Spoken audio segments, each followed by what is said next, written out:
Welcome back to Educator.com's English grammar course. This lesson is on verbs. Let's get started. All right, now this lesson, basically the whole thing is going to be kind of an overview. We have an entire unit on verbs later in the series. So today we're just going to go over the basics of verbs, what they are, what they do, how they change, and how that affects meaning. So we're going to ask to begin with, what is a verb? We're going to look at the three major kinds of verbs. And we're going to look at how verbs vary, how they change according to person, their basic form, and tense. And then we're going to look at base verbs and helping verbs, which is a slightly trickier area of verb use.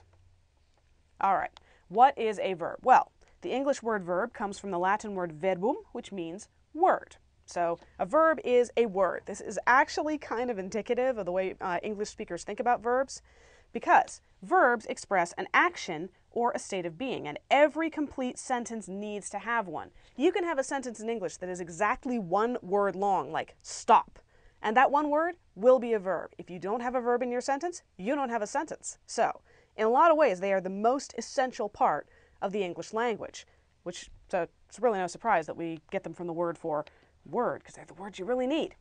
Now, the form of a verb may vary according to person and tense, among other factors that we'll get into. All right, there are three major kinds of verbs.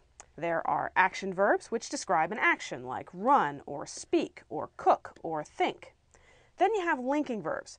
Linking verbs connect nouns or pronouns with complements, other nouns or adjectives or adverbs. And linking verbs are things like to be, or to appear, to become, or to seem. Now, the way you remember linking verbs, a linking verb is any verb you can replace with an equal sign. So, for example, in the sentence, I feel happy, you could say I equals happy, and you'd have approximately the same meaning. So you're using a linking verb. Then you have helping verbs. These are usually forms of to be or to have that help other verbs to form special tenses. Linking verbs always show up with another verb right next to it to form tenses, and we'll get to tenses in a minute. So, for action verbs, we have a sentence like, I run down the road. Run is an action verb. It's something you do. Very simple. For a linking verb, we have, I feel happy. Feel is our equal sign verb. And for helping verbs, you have, I have been waiting for you. Now, waiting is an action verb. It's something you do. But have been is a helping verb that helps to form a new tense out of waiting. We'll get to tenses. All right. How verbs vary. We're going to start with person. Now, verbs vary according to the person that's performing the action and the number of people performing the action. So, first person singular is I and me. The way you remember this is if you are the last person on earth, you can say I am lonely. First person singular, I. First person plural, of course, would be we and us. Now, second person singular and plural are both you. So if there's a second person on earth, you can say, you are not alone, because I'm here. Third person singular is he, she, it. And third person plural is they. Now, the way you remember third person is if there's you left on earth, if the speaker is left on earth, the person you're talking to is left on earth, then you can say I and you. And if there's a third person, then you can say he, she, it, they, and be talking about them behind their back. That's how you get third person.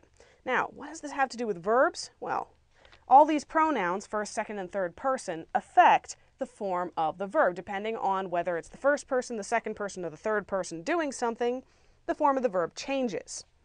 As I say, it's not just for pronouns. So, let's look at an example. I am excited, but we are confused.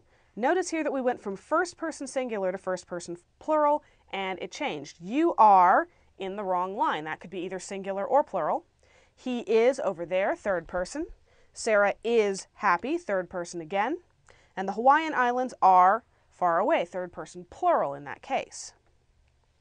All right, let's look at how this affects an action verb. I walk to school, you walk to school, he walks home. Notice how that S got added in there. She walks through the park, but we go to plural with they, and it becomes they walk along the beach, and the S goes away. So the form of the verb changes according to the person performing the action. All right, let's take a minute and go over the basic verb forms. These are the ones that are used to form just about everything you can possibly do with a verb. The base form of a verb is the first person singular present tense. It's I do something. You add to this form to create the infinitive. So, I answer the phone.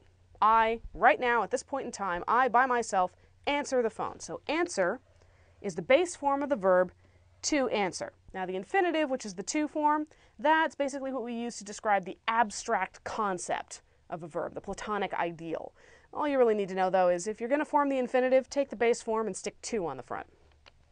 I knock on the door, infinitive to knock. And I practice the piano, infinitive to practice. I cry, infinitive to cry. Pretty simple, right? All right, now we have the present participle form. This is the base form with ing added on the end. One quick word, if the verb ends with a vowel like E, you generally take the silent E off and put the ing on. So, answering the phone, you just stuck ing on the end of the base form. Knocking on the door. Practicing the piano. Notice that practice ends with E, so we take the E off because it's silent and we put ing on there. And crying. Very simple. All right, now we come to the past participle form, which is slightly more complicated, but not too much. For a regular past participle form verb, you use the base form with ed added. So, I answered the phone or I knocked on the door. Now, if you have a regular verb ending in E, you just add D. So, I practiced the piano. See, that E is back and we've got a D there now. And for a regular verb ending in Y, you remove the Y and add IED. So, the Y in cry goes away and it becomes cried. Okay, now we're going to look at tense. Tense is one of the biggest ways that verbs change. Tense comes from the Latin tempus, which means time. So, tense indicates the time in which an action was performed. Also, the degree to which it was completed. We'll get to that in a minute. Now, there are a few major tenses. We have simple past tense, simple present tense, simple future tense, the perfect tenses, and the progressive tenses. Let's look at those in detail. Simple tenses. He waited all day. I wait for the bus every morning. My dog will wait by the door until I come home. Now, this is the same base verb, wait, to wait, but the time in which the action takes place is changing. He waited all day. That happened in the past. That's the simple past tense. It's also the past participle form of the verb.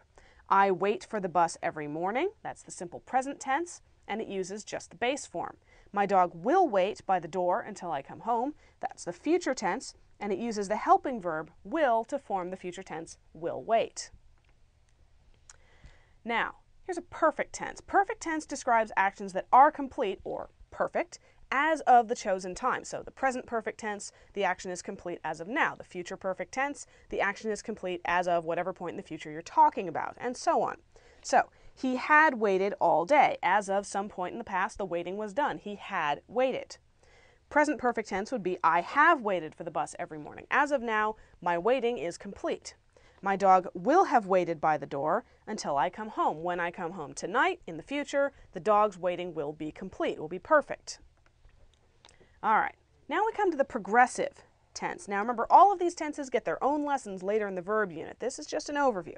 The progressive tense describes actions that are in progress or imperfect as of the chosen time. This is why it's also called the imperfect tense, as distinct from the perfect. So, he was waiting for his friend to come. As of some point in the past that we're talking about, his waiting was ongoing. He was waiting. I am waiting for the bus right now. As I speak, I am currently waiting. It is ongoing, in progress, progressive tense. My dog will be waiting by the door when I come home. Future progressive tense. So at a certain point in the future, the dog's waiting will be actively going on. Notice that we use the present participle form. Waiting, waiting, waiting, sometimes with helping verbs like was, am, and will be. All right. Now that we've done a pretty basic overview of verbs and how they vary, let's see if you can find the verbs in this passage and figure out what kind we're dealing with. The Ugly Duckling is a story about a duckling who suffers because he is terribly ugly. The duckling surprises everyone by growing into a beautiful swan. Many scholars believe the author of The Ugly Duckling, Hans Christian Andersen, wrote the story about himself. Andersen felt ugly and alone while he was growing up, but he became one of the world's most beloved authors. I believe children will love The Ugly Duckling forever, and we will be reading it for many years to come. All right, take a good look, pause the video if you need to, find the verbs, and identify their forms. And here we are. The ugly duckling is linking verb, third person singular, present. Is a story about a duckling who suffers.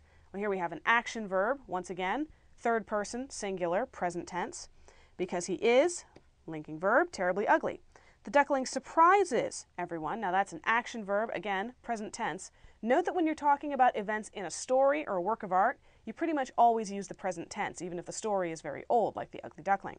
He surprises everyone by growing, oh, there's that present participle form, into a beautiful swan. Many scholars believe, third person singular, present tense, action verb. The author of The Ugly Duckling, Hans Christian Andersen, wrote, here we have third person singular past tense, and it's an irregular verb, which will be covered in a later lesson, the story about himself. Andersen felt, another irregular verb, and linking, ugly and alone while he was growing. Okay, here we have the helping verb was and the action verb grow in its present participle form, growing. But he became, another irregular past tense, one of the world's most beloved authors. Notice that beloved, even though love is a verb and beloved implies that he received love, it's not actually a verb here because it's modifying authors. So it's acting like an adjective. You've got to watch out for things like that.